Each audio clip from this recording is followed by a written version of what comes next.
মুক্তিযোদ্ধাদের নামে অথবা আমাদের মহান শহীদদের জন্য রাষ্ট্রীয় ব্যবস্থাপনায় রাষ্ট্রীয় স্থাপনায় ভাস্কর্য নির্মাণ করবার বিপজ্জনক খেলা কেউ খেলবার চেষ্টা করবেন না। যদি আমাদের প্রাণপ্রিয় কলিজার টুকরা শহীদ আবু সাঈদ অথবা মুগ্ধদের যদি কেউ ভাস্কর্য নির্মাণ করতে চান, সেই ভাস্কর্যের সঙ্গে আমাদের সেই আচরণই হবে শেখ মুজিবুর রহমান সাহেবের ভাস্কর্যের সঙ্গে যে আচরণ করেছে।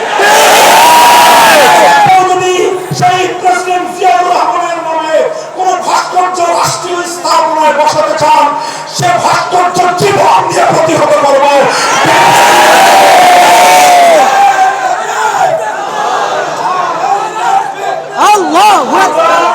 আদর্শের জায়গায় আমাদের কম্প্রোমাইজ করবার কোন সুযোগ নাই। ক্ষমতা নিতে চান নিয়ে নেন, সংসদ নিতে চান অতটা আমরা আপত্তি করব না, কিন্তু আমাদের আদর্শের জায়গায় হাত দিলে হাত সহি সালেম বাড়িতে ফিরতে পারবেন না। জিন্দা আছেন তো? মাথায় কাপড়ের কাপড় বাঁধো,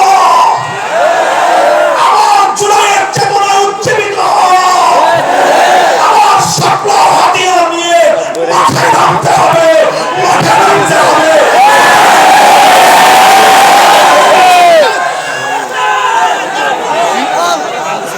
আল্লাহ কবুল করেন ইনশাআল্লাহ।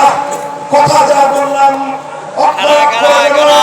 সেই কথার উপর অক্ষরে অক্ষরে অবিচল থাকতে পারি শেষ নিঃশ্বাস পর্যন্ত, সেই দোয়া আমি আপনাদের কাছে চাই। আমাদের কথা যেন আমরা রক্ষা করতে পারি।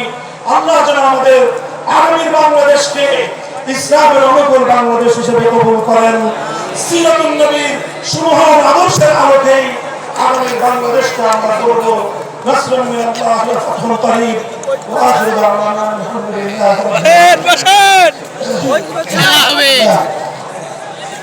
আলহামদুলিল্লাহ আলহামদুলিল্লাহ আলহামদুলিল্লাহ ইন্নাল হামদালিল্লাহ নাহমাদুহু ওয়া নুসাল্লি আলা রাসূলিহিল কারীম। আম্মা বা'দ।